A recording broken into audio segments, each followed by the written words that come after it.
Welcome back to my channel Jain recipes by Khyati Mehta. Friends, આજે આપણે pizza બનાવશું. પિઝા તો એવી રેસીપી છે કે નાનાથી લઈને મોટા સુધી બધાને બહુ જ ભાવે છે, જેનું નામ સાંભળીને જ બધાના મોઢામાં પાણી આવી જતું હોય છે. પણ આજે આપણે પિઝાનું હેલ્ધી વર્ઝન બનાવશું. એનો મતલબ છે કે આપણે મેદાનો બિલકુલ બી ઉપયોગ નહીં કરીએ, આપણે જુવારના લોટથી પિઝા બનાવશું. તો ચલો ફ્રેન્ડ્સ, આપણે જોઈએ જુવારથી ક્રશ પિઝા કેવી રીતે બને છે તે. જો તમને મારી આજની બતાવેલી રેસીપી ગમે તો મારી ચેનલને સબસ્ક્રાઈબ જરૂરથી કરજો અને સાથે સાથે બેલ આઇકન પર પણ ક્લિક કરજો. ફ્રેન્ડ્સ, પિઝા બનાવવા માટે સૌથી પહેલાં આપણે ડો રેડી કરશું. જેની માટે મેં અહીંયા એક પોળા વાસણમાં જવારનો લોટ લીધો છે. ત્યારબાદ થોડુંક બાઇન્ડિંગ આવે એની માટે ઘઉંનો લોટ એડ કરશું.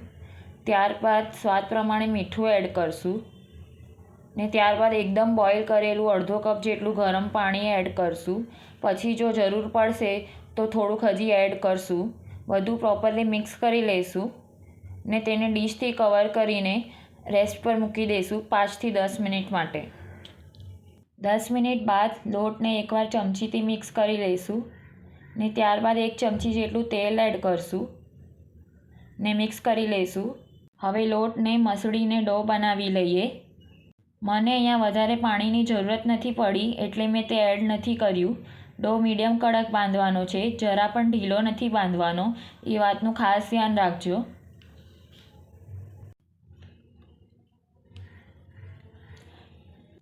ડો મસળાઈને રેડી છે. હવે આપણે લોયા કરી લઈએ.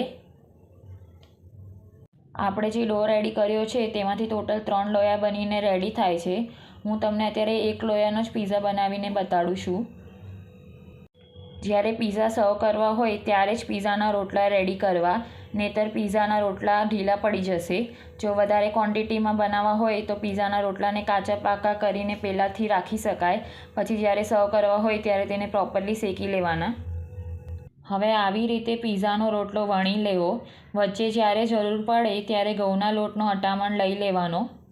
પિઝાના રોટલા બહુ રોટલી જેવા પતલા નથી કરવાના, ભાખરી જેવા થોડાક જાડા રાખવાના છે. અહીંયા રોટલાની થિકનેસ બતાડવાનું રહી ગયું છે. હું જ્યારે આગળ પિઝા બનાવી લઈશ ત્યારે તમને તે બતાડી દઈશ. હવે પિઝા બનાવવા માટે મેં અહીંયા નોનસ્ટિક પેન લીધો છે. થઈ શકે તો નોનસ્ટિક જ લોઢી અથવા પેન લેવો, જેથી કરીને પિઝાના રોટલા ચોટે નહીં. હવે પેનને ઘીથી ગ્રીસ કરી લઈશું ને ત્યારબાદ રોટલો લઈ લઈશું. રોટલાની ઉપરની સાઈડ પર નાઇફથી નાના નાના કટ લગાવશું, જેથી કરીને રોટલો ફૂલે નહીં. રોટલાની ઉપરની સાઈડ પર પણ થોડુંક ઘી અપ્લાય કરી દઈશું. ગેસની ફ્લેમ એકદમ જ લો રાખવી, જેથી કરીને રોટલો કડક થાય. નીચેની સાઈડ એકદમ ગોલ્ડન બ્રાઉન થઈ જાય પછી જ રોટલાને ટર્ન કરવું. રોટલાની નીચેની સાઈડને 3 થી 4 મિનિટ લાગશે શેકાતા. હવે રોટલાને ટર્ન કરી લઈએ. તમે જોઈ શકો છો એક સાઈડથી રોટલો પ્રોપરલી શેકાઈ ગયો છે. હવે તે સાઈડ પર પણ આપણે આવી રીતે નાઇફથી થોડાક કટ લગાવી દઈશું, જેથી કરીને રોટલો ફૂલે નહીં. હવે રોટલાની ઉપરની સાઈડ પર પિઝા પાસ્તા સોસ લગાવી દઈશું. મેં અહીંયા રેડી પિઝા પાસ્તા સોસ લીધો છે. તમને જો ઘરે બનાવવો હોય તો તેની લિંક તમને મારા ડિસ્ક્રિપ્શન બોક્સમાં મળી જશે. હવે વારાફરતી બધા વેજીટેબલ લઈ લઈશું. ચોપ કરેલી બારીક કોબી, સુકીની, રેડ અને ગ્રીન કેપ્સિકમ ને સ્વીટ કોર્ન. વેજીટેબલની ક્વોન્ટિટી તમે તમારી પસંદ પ્રમાણે લઈ શકો છો.